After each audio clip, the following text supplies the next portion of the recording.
stop everything. I've got 3 massive Celtic stories for you. Martin O'Neill is ringing the changes with a predicted XU against Auchinleck Talbot. Celtic are eyeing a striker in a cut-price deal, and there's a Manchester City goalkeeper emerging as a shock transfer target in an urgent title push. We bring you daily news to keep you right up to date with the mighty Celtic. Hit subscribe and join in.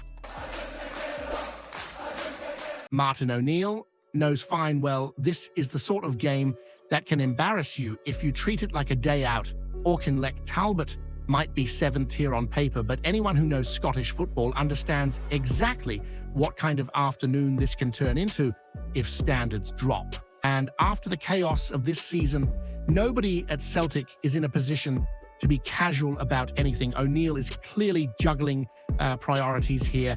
You've got hearts looming, Europe breathing down your neck, and a squad that looks knackered in certain areas and undercooked in others. So changes are coming, whether people like it or not. This isn't rotation for luxury. It's rotation because bodies and legs are running out. Stephen Welsh coming back in makes absolute sense.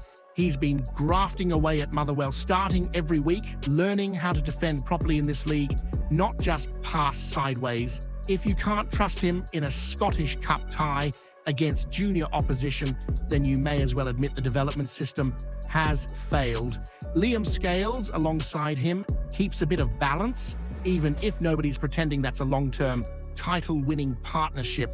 Vijami Sinisalo getting the gloves instead of Casper is another sensible call. Casper's been outstanding, but you don't need your Rolls-Royce to nip to the shops. Give the lad minutes, see how he handles a hostile pitch and a packed terrace leaning over him. Calmack staying in midfield tells you everything about O'Neill's mindset. There's rotation, and then there's madness. You still need someone setting standards, talking, organizing, especially on a pitch like this. Paulo Bernardo coming back in feels like last chance saloon territory. He's been nowhere near it recently, and this is his opportunity to remind everyone he's not just here to make up numbers. The most interesting call is Michel-Ange Balikwisha.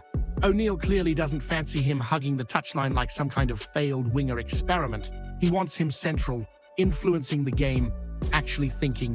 If Balikwisha can't look like a footballer against Auchinleck Talbot, then serious questions need asked about why Celtic spent £5 million on him in the first place. Deason out left brings energy, Johnny Kenny through the middle brings effort, if not polish, and James Forrest gives you experience and intelligence in tight spaces.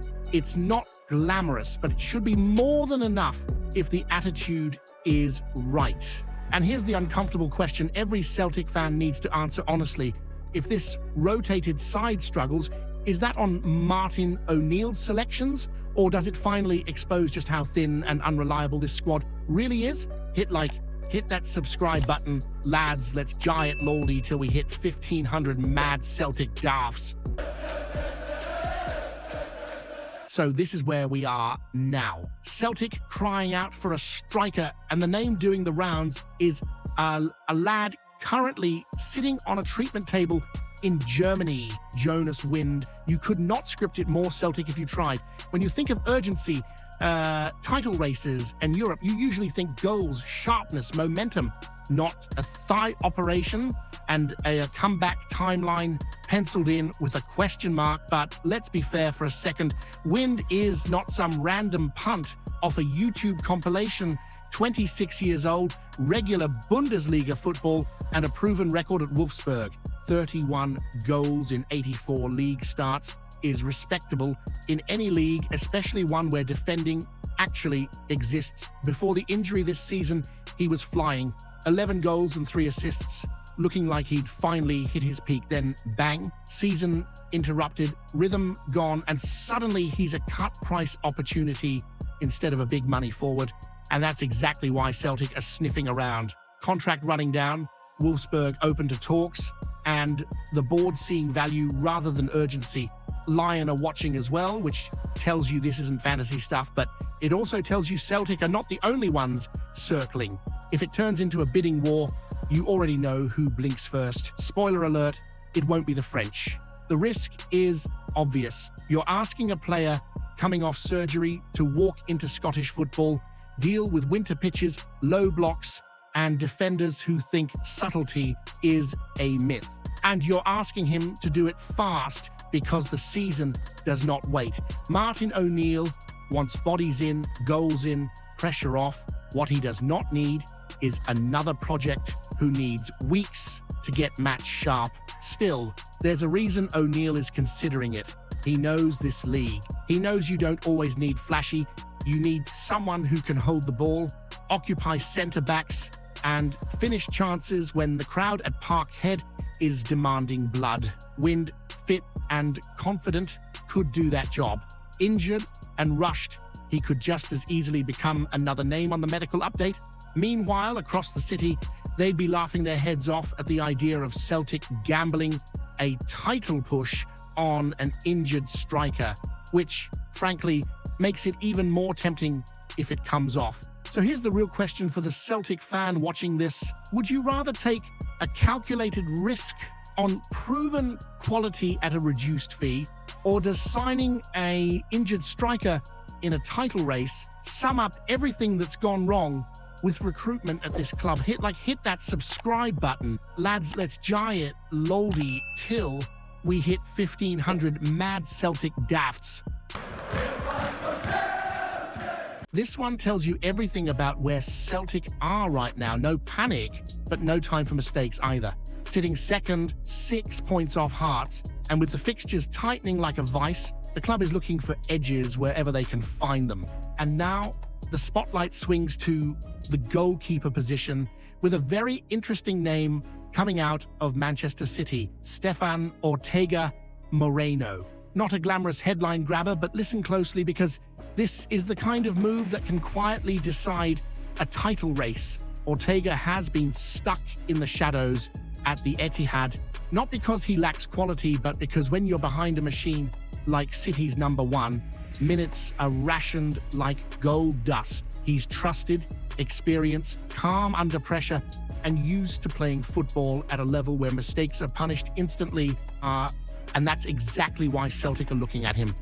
This season has been about fine margins, dropped points, moments where control vanished when it mattered most. Martin O'Neill knows that better than anyone. He's back in the dugout after that bizarre Nancy episode, and he understands Scottish title races are not one with noise, they're one with reliability.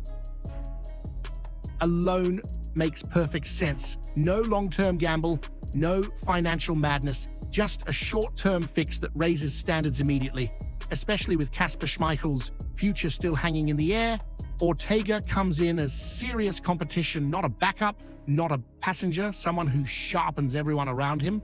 And let's be honest, across the city, they'll be talking big as usual, pretending they're ready to pounce, but they're still building castles in the air, while Celtic are actually trying to fix problems.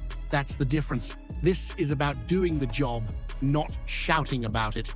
Ortega's distribution suits O'Neill's need for control. His experience suits a run-in where nerves decide titles, and his hunger suits a player who knows this could be his chance to step out of the background and into something meaningful. So here's the question for the Celtic fan watching this. Is bringing in a proven goalkeeper like Ortega the smart, ruthless move that wins you the league? Or does it quietly admit that the club got the goalkeeping situation wrong at the start of the season? Hit that subscribe button. Lads, let's giants loudy till we hit 1,500 mad Celtic dafts.